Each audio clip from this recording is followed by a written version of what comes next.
एक बार एक नाई नेताजी के बाल काटने गया, मतलब पर्सनल ग्रूमिंग। बोला नेताजी को थोड़ा स्मार्ट दिखना चाहिए करके नेताजी ने नाई को बुलाया। जब वो नेताजी के बाल काट रहा था तो नाई ने नेताजी से एक सवाल पूछा। नाइयों की आदत होती है सवाल पूछने की। तो नेताजी बताएंगे ये स्विस बैंक वगैरह का क्या इशू होता है नेताजी, का है ये स्विस बैंक। नेताजी ने बोला ओ भाई तू बाल काट रहा है, मेरा इंटरव्यू ले रहा है, चुपचाप बाल काट। नाई चुपचाप बाल काटने लगा। फिर नाई को कुछ दिन बाद फिर बुलाया नेताजी ने। इस बार नाई सवाल करता है कि नेताजी ये काला धन का होता है, ब्लैक मनी चल रहा है दुनिया में, क्या है ये। नेताजी ने बोला अरे ओ भाई मुझसे काय पूछ रहे हो बे, चुपचाप काम करो अपना। अगले दिन पुलिस पकड़ के ले गई नाई को और पूछा कि ओ भाई तू बाल काटते टाइम सारे नेता लोग को ऐसा सब क्यों पूछता रहता उल्टे सीधे सवाल। तो नाई ने बोला अरे सर हमको नहीं मालूम है ये सब, पर नेता लोग का जब हम बाल काट रहे होता है, जैसे ही स्विस बैंक ब्लैक मनी वगैरह बोलता है इनका बाल सब खड़ा हो जाता है और हमको कैंची चलाने में आसानी होता है, बाल काट लेता है हम जल्दी से।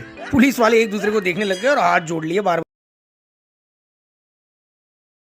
दोस्तों, एक लड़का एक नाई की दुकान में प्रवेश करता है। नाई अपने ग्राहक से फुसफुसाता है कि यह दुनिया का सबसे मूर्ख बच्चा है। ग्राहक बोला पर क्यों? नाई बोला बस देखते रहो। नाई ने अपने एक हाथ में 100 रुपए के नोट लिए और दूसरे हाथ में 10 रुपए के नोट। फिर लड़के को बुलाया और बोला बेटा तुम्हें कौन सा नोट चाहिए। लड़का 10 रुपए का नोट उठा लेता है और वहाँ से चला जाता है। नाई बोला देखा मैंने तुमसे क्या कहा था, ये लड़का मूर्ख है। कुछ समय पश्चात नाई का ग्राहक दुकान से बाहर निकला, तभी उसने उसी लड़के को एक आइसक्रीम की दुकान से बाहर आते देखा। ग्राहक उस लड़के के पास गया और पूछा बेटा तुमने 100 रुपए के नोट के बजाय 10 रुपए के नोट क्यों लिए। लड़का बोला वह नाई मुझे मूर्ख समझता है, वह मुझे आजमाने के लिए कई बार पैसे दे चुका है, लेकिन जिस दिन मैंने 100 रुपए का नोट उठाया उस दिन खेल खत्म हो जाए।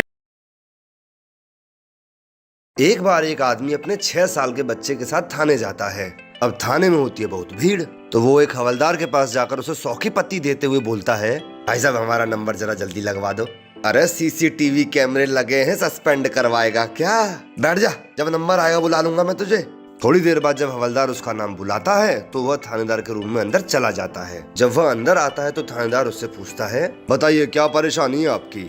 सर मुझे ना उन लोगों के खिलाफ रिपोर्ट लिखानी है जो मेरे खोए हुए बच्चे को हर बार मेरे घर लेकर आ जाते हैं। अबे पागल हो क्या तुम, एक तो लोग तुम्हारी हेल्प कर रहे हैं और तुम उन पर केस फाइल करोगे। सर एक्चुअली में ऐसी बात नहीं है, बात यह है कि मेरा बेटा लगभग 1 साल पहले खो गया था। तब मैंने व्हाट्सएप पर उसके खोने की जानकारी लिख के कई सारे ग्रुप्स में डाल दिया था और इसी वजह से मेरा बेटा उसी दिन मुझे मिल गया था। लेकिन साहब कुछ लोग वो मैसेज आज तक फॉरवर्ड कर रहे हैं। अब मेरा बेटा कहीं भी जाता है ना, चाहे स्कूल, ट्यूशन, बाजार, खेलने, इस बेचारे को उठा लाते हैं और घर में पटक देते हैं। जिंदगी झंड कर रखी है सर।